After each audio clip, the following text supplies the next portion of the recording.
The Secret Garden by Frances Hodgson Burnett. Chapter 23. Magic. Dr. Craven had been waiting some time at the house when they returned to it. He had indeed begun to wonder if it might not be wise to send someone out to explore the garden paths. When Colin was brought back to his room, the poor man looked him over seriously. "You should not have stayed so long," he said. "You must not overexert yourself." "I am not tired at all," said Colin. "It has made me well. Tomorrow I am going out in the morning as well as in the afternoon." "I am not sure that I can allow it," answered Dr. Craven. "I am afraid it would not be wise." "It would not be wise to try to stop me," said Colin quite seriously. "I am going." Even Mary had found out that one of Colin's chief peculiarities was that he did not know in the least what a rude little brute he was, with his way of ordering people about. He had lived on a sort of desert island all his life, and as he had been the king of it, he had made his own manners, and had had no one to compare himself with. Mary had indeed been rather like him herself, and since she had been at Misselthwaite, had gradually discovered that her own manners had not been of the kind which is usual or popular. Having made this discovery, she naturally thought it of enough interest to communicate to Colin. So she sat and looked at him curiously for a few minutes after Dr. Craven had gone. She wanted to make him ask her why she was doing it, and of course she did. "What are you looking at me for?" he said. "I'm thinking that I am rather sorry for Dr. Craven." "So am I," said Colin calmly, but not without an air of some satisfaction. "He won't get Misselthwaite at all, now I'm not going to die."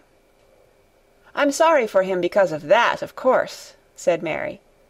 "But I was thinking just then that it must have been very horrid to have had to be polite for 10 years to a boy who was always rude. I would never have done it." "Am I rude?" Colin inquired undisturbedly. "If you had been his own boy, and he had been a slapping sort of man," said Mary, "he would have slapped you." "But he daren't," said Colin. "No, he daren't," answered Mistress Mary, thinking the thing out quite without prejudice.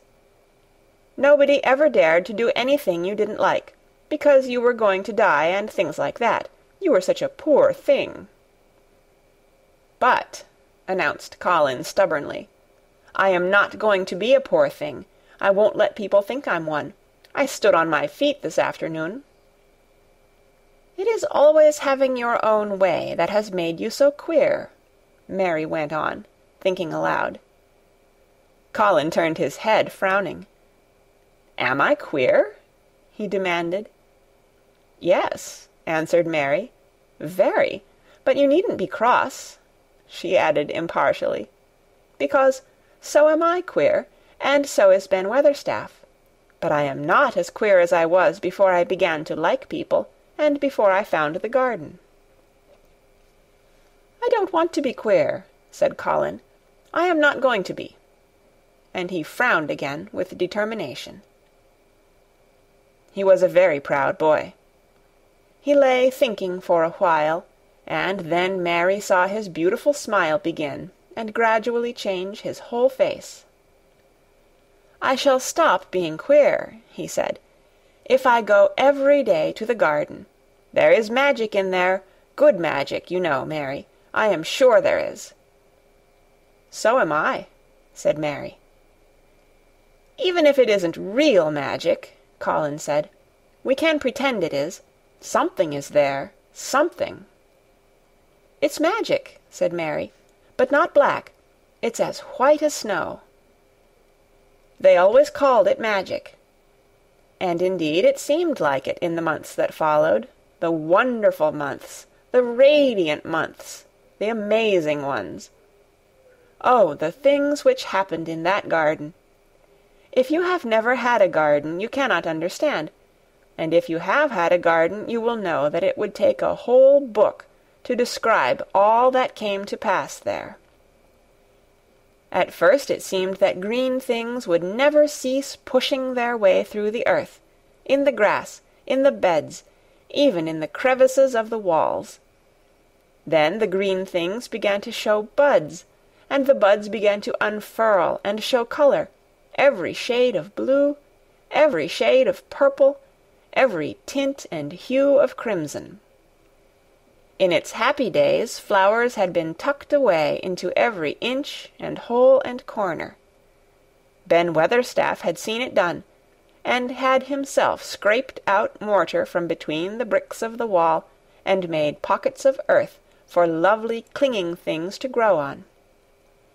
Iris and white lilies rose out of the grass in sheaves, and the green alcoves filled themselves with amazing armies of the blue and white flower-lances of tall delphiniums, or columbines, or campanulas. "She was main fond o' them, she was," Ben Weatherstaff said. "She liked them things as was allus pointing up to the blue sky, she used to tell. Not as she was one o' them as looked down on the earth, not her. She just loved it, but she said as the blue sky allus looked so joyful." The seeds Dickon and Mary had planted grew as if fairies had tended them. Satiny poppies of all tints danced in the breeze by the score, gaily defying flowers which had lived in the garden for years, and which, it might be confessed, seemed rather to wonder how such new people had got there. And the roses, rising out of the grass, tangled round the sundial, wreathing the tree trunks and hanging from their branches, climbing up the walls and spreading over them with long garlands falling in cascades. They came alive day by day, hour by hour. Fair fresh leaves, and buds, tiny at first, but swelling and working magic until they burst and uncurled into cups of scent, delicately spilling themselves over their brims and filling the garden air. Colin saw it all, watching each change as it took place. Every morning he was brought out, and every hour of each day, when it didn't rain, he spent in the garden. Even grey days pleased him. He would lie on the grass, watching things growing, he said. If you watched long enough, he declared, you could see buds unsheath themselves. Also you could make the acquaintance of strange, busy insect things, running about on various unknown but evidently serious errands, sometimes carrying tiny scraps of straw, or feather, or food, or climbing blades of grass as if they were trees, from whose tops one could look out to explore the country. A mole throwing up its mound at the end of its burrow, and making its way out at last with the long-nailed paws which looked so like elfish hands, had absorbed him one whole morning. Ants' ways, beetles' ways, bees' ways, frogs' ways, birds' ways, plants' ways, gave him a new world to explore, and when Dickon revealed them all and added foxes' ways, otters' ways, ferrets' ways, squirrels' ways, and trout and water-rats and badgers' ways, there was no end of things to talk about and think over. And this was not the half of the magic. The fact that he had really once stood on his feet had set Colin thinking tremendously, and when Mary told him of the spell she had worked, he was excited, and approved of it greatly. He talked of it constantly. "Of course there must be lots of magic in the world," he said wisely one day. "But people don't know what it is like, or how to make it. Perhaps the beginning is just to say nice things are going to happen, until you make them happen. I am going to try and experiment." The next morning, when they went to the secret garden, he sent at once for Ben Weatherstaff. Ben came as quickly as he could, and found the Rajah standing on his feet under a tree, and looking very grand, but also very beautifully smiling. "Good morning, Ben Weatherstaff," he said. "I want you and Dickon and Miss Mary to stand in a row and listen to me, because I am going to tell you something very important." "Aye, aye, sir," answered Ben Weatherstaff, touching his forehead. One of the long-concealed charms of Ben Weatherstaff was that in his boyhood he had once run away to sea and had made voyages, so he could reply like a sailor. "I am going to try a scientific experiment," explained the Rajah. "When I grow up, I am going to make great scientific discoveries, and I am going to begin now with this experiment." "Aye, aye, sir," said Ben Weatherstaff promptly, though this was the first time he had heard of great scientific discoveries. It was the first time Mary had heard of them either, but even at this stage she had begun to realize that, queer as he was, Colin had read about a great many singular things, and was somehow a very convincing sort of boy. When he held up his head and fixed his strange eyes on you, it seemed as if you believed him almost in spite of yourself, though he was only 10 years old, going on 11. At this moment he was especially convincing, because he suddenly felt the fascination of actually making a sort of speech, like a grown-up person. "The great scientific discoveries I am going to make," he went on, "will be about magic. Magic is a great thing, and scarcely anyone knows anything about it, except a few people in old books, and Mary a little, because she was born in India, where there are fakirs. I believe Dickon knows some magic, but perhaps he doesn't know he knows it. He charms animals and people. I would never have let him come to see me if he had not been an animal charmer, which is a boy charmer too, because a boy is an animal. I am sure there is magic in everything, only we have not sense enough to get hold of it and make it do things for us, like electricity and horses and steam." This sounded so imposing that Ben Weatherstaff became quite excited, and really could not keep still. "Aye, aye, sir," he said, and he began to stand up quite straight.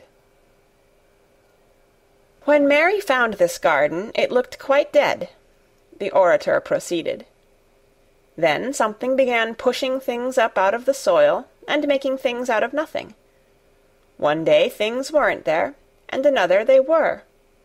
I had never watched things before, and it made me feel very curious. Scientific people are always curious, and I am going to be scientific.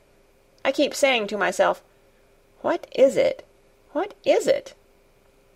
It's something. It can't be nothing. I don't know its name, so I call it magic. I have never seen the sun rise, but Mary and Dickon have, and from what they tell me I am sure that is magic too. Something pushes it up and draws it. Sometimes, since I've been in the garden, I've looked up through the trees at the sky, and I have had a strange feeling of being happy, as if something were pushing and drawing in my chest, and making me breathe fast. Magic is always pushing and drawing and making things out of nothing.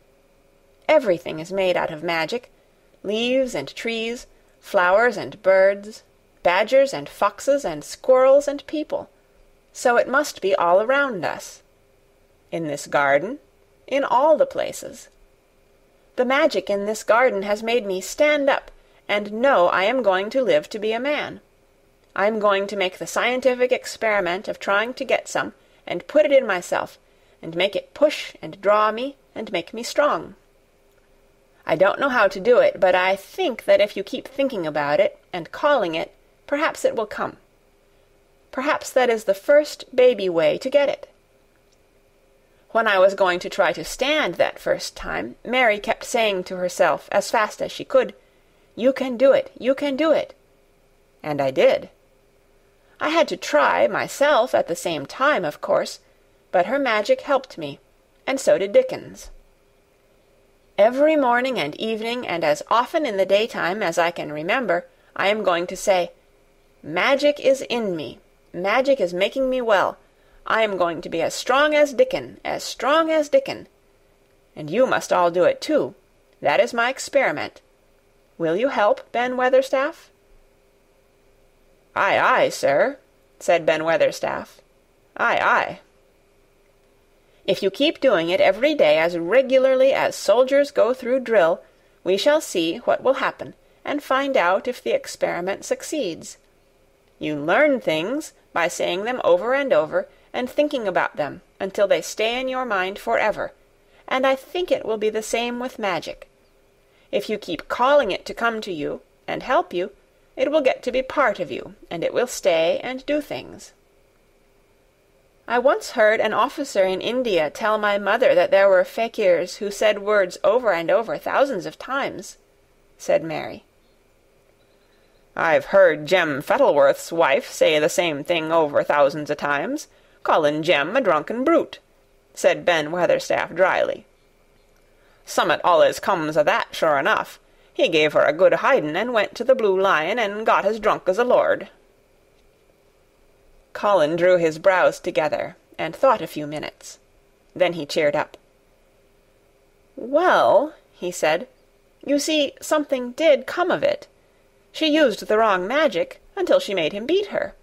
If she'd used the right magic, and had said something nice, perhaps he wouldn't have got as drunk as a lord, and perhaps he might have bought her a new bonnet." Ben Weatherstaff chuckled, and there was shrewd admiration in his little old eyes. "Thou'rt a clever lad as well as a straight-legged one, Mester Colin," he said. "Next time I see Bess Fettleworth, I'll give her a bit of a hint o' what magic will do for her.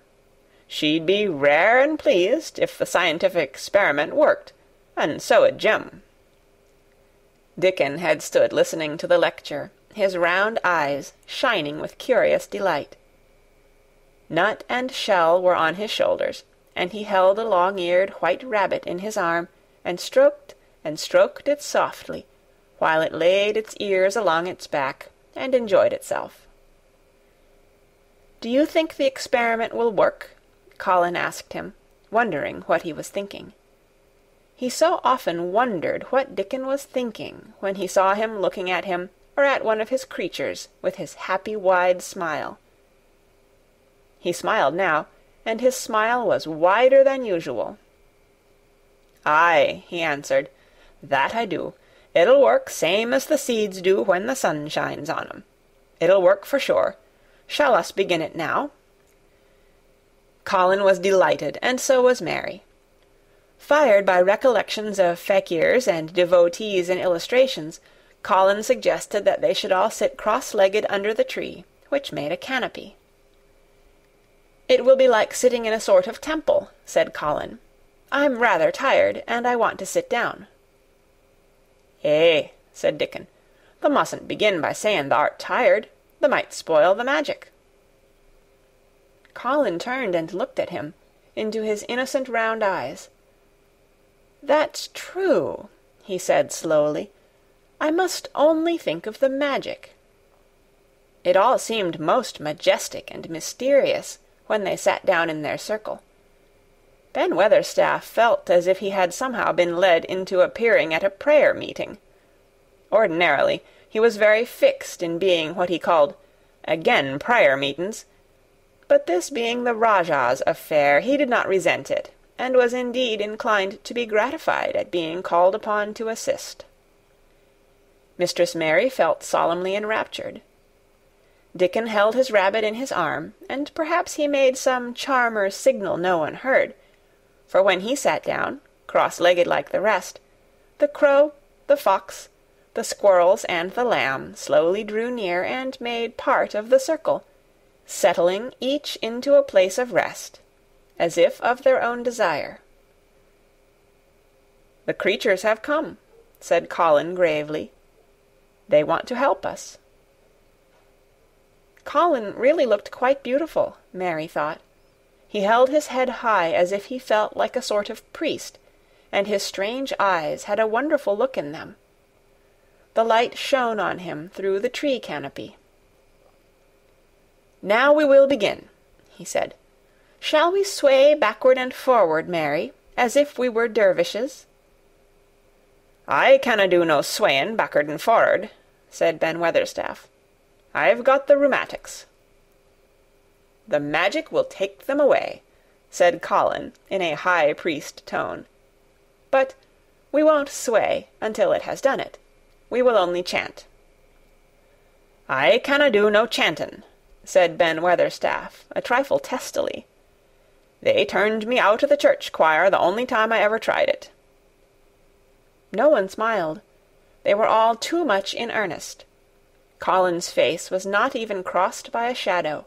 He was thinking only of the magic. "Then I will chant," he said. And he began, looking like a strange boy spirit. "The sun is shining, the sun is shining. That is the magic. The flowers are growing, the roots are stirring. That is the magic. Being alive is the magic. Being strong is the magic. The magic is in me, the magic is in me. It is in me, it is in me. It's in every one of us. It's in Ben Weatherstaff's back. Magic, magic, come and help." He said it a great many times. Not 1,000 times, but quite a goodly number. Mary listened entranced. She felt as if it were at once queer and beautiful, and she wanted him to go on and on. Ben Weatherstaff began to feel soothed into a sort of dream which was quite agreeable. The humming of the bees in the blossoms mingled with the chanting voice, and drowsily melted into a doze. Dickon sat cross-legged with his rabbit asleep on his arm, and a hand resting on the lamb's back. Soot had pushed away a squirrel, and huddled close to him on his shoulder. The grey film dropped over his eyes. At last Colin stopped. "Now I am going to walk round the garden," he announced. Ben Weatherstaff's head had just dropped forward, and he lifted it with a jerk. "You have been asleep," said Colin. "Nowt o' the sort," mumbled Ben. "The sermon was good enow, but I'm bound to get out afore the collection."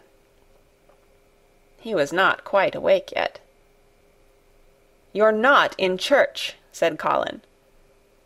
"Not me," said Ben, straightening himself. "Who said I were? I heard every bit of it. You said the magic was in my back. The doctor calls it rheumatics." The Rajah waved his hand. "That was the wrong magic," he said. "You will get better.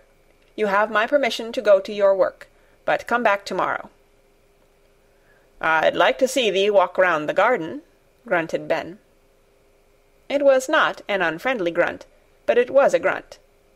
In fact, being a stubborn old party, and not having entire faith in magic, he had made up his mind that if he were sent away, he would climb his ladder, and look over the wall, so that he might be ready to hobble back, if there were any stumbling.